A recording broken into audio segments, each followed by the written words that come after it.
6 months. You don't care why I was gone, and neither do I. Let's do this. Plenty of Yu-Gi-Oh! Players are itching to play Dark Magician at some level, and why shouldn't they? He's a brand mascot with a constant drip feed of content of outside material and in-game support.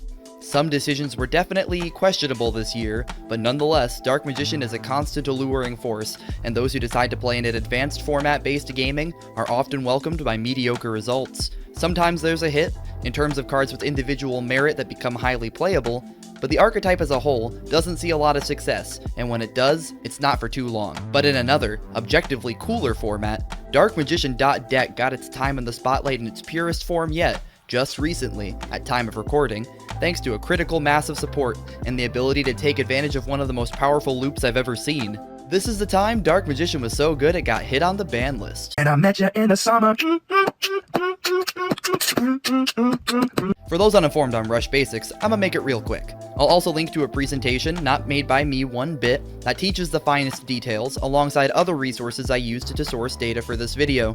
The Rush community and territories without the game puts in a ton of work, and its contributors deserve respect. If you're already cool and know how to play Rush duels, you can skip to this timestamp. I won't be long anyway. So, you got a speed duel size field without an extra monster zone, 40 to 60 card decks, 15 card extra decks with only fusions so far. You get to draw 5 cards to hand, no hand limit, and if you already have 5, you draw 1.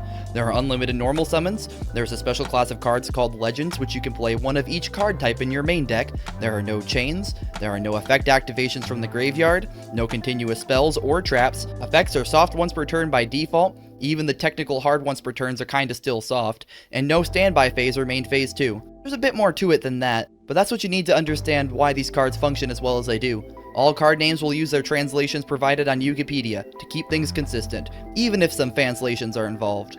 Now, on to the easy part, talking about individual cards. To the untrained eye, or to those who are giving Rush cards a real good look for the first time, these effects may seem mundane, but even you will be able to tell how it all collapsed together to make something truly fierce and consistent.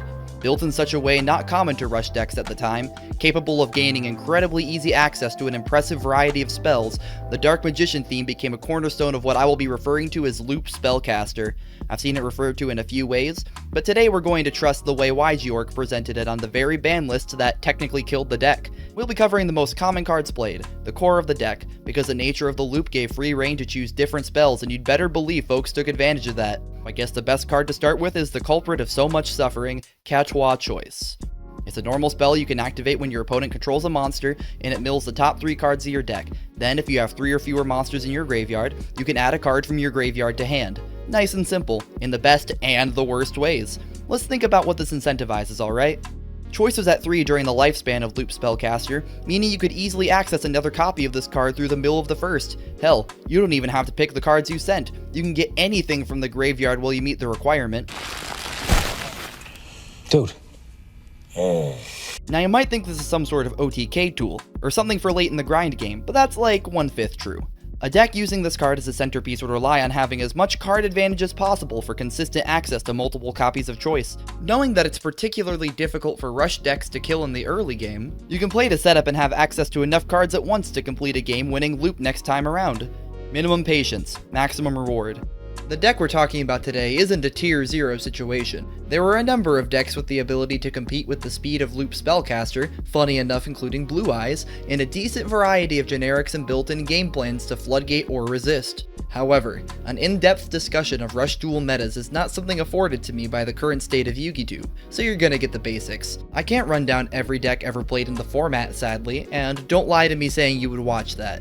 You wouldn't. Choice is powerful, yes, but absurdly lucrative when you realize the greatest strength of Dark Magician and Rush is its spell cards. Rush Duel has been host to powerful caster decks, ever present throughout its lifespan at time of recording. When devs decided to get serious about Dark Magician, they already had a strong base to work with, alongside another engine which would overlap in spellcasters and spell card recycling. This would be the Malevolent Seller package. Hello, seller. I am going into Rush. These cards are important to discuss together since you're probably already familiar with them, being legends, cards that are truly iconic. But the guy that makes them into something really special is the titular Malevolent Seller. Yes, it's a reference to Malevolent Catastrophe, and yes, it matters, because when you have said Catastrophe in your graveyard while you control this guy, you can destroy a face-up level 8 or lower monster your opponent controls, and then you can add a legend card from your graveyard to hand, not just the enabling trap card. This includes Pot of Greed, this includes Ryza. Dark Magician is a legend card as well, even though it shares a lot of the stat lines with non-legend monsters, especially so as time went on, DM being one of the first for obvious reasons. Well, you can technically use the OG for your purposes, and it does flow better with the intended support in niche cases. You get to remove a lot of problems by cycling back a Ryza. How dare anyone call this a Dark Magician deck if you're not playing the big guy, right?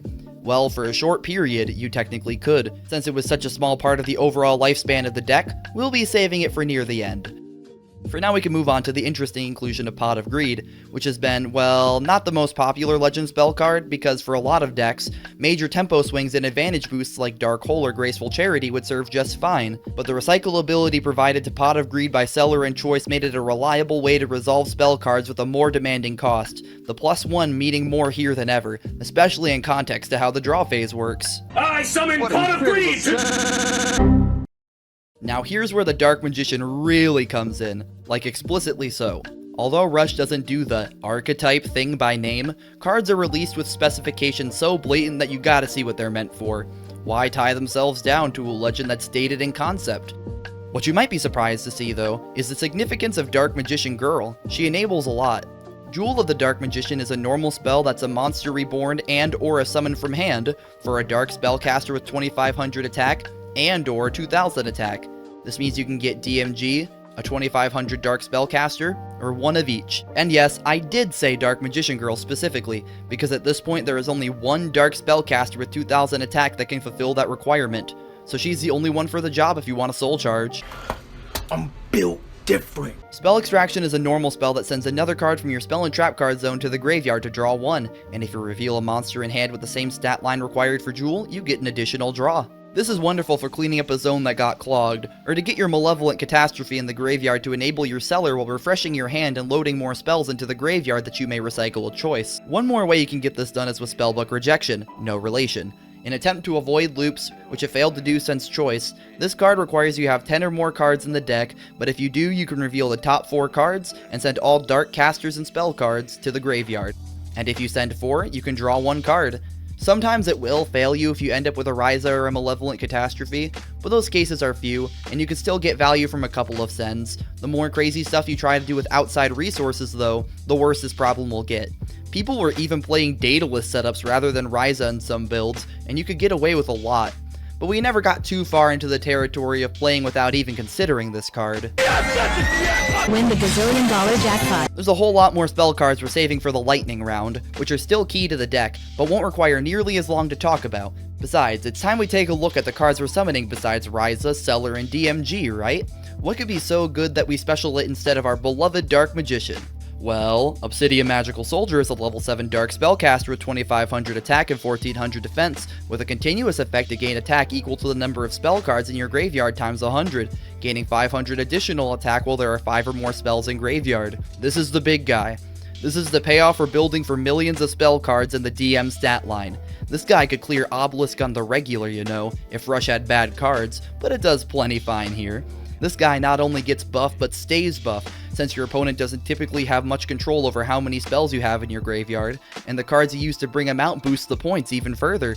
Once multiple of these get into the mix, there's hell to pay, not to mention there's a couple of ways to make it even worse. He's a big boy, he's the biggest boy, he's a big boy, he's the biggest boy. First though, we have Sword Dawn Magician, another level 7 dark caster with 2500 attack and 1500 defense this time. Feeling bold, are we?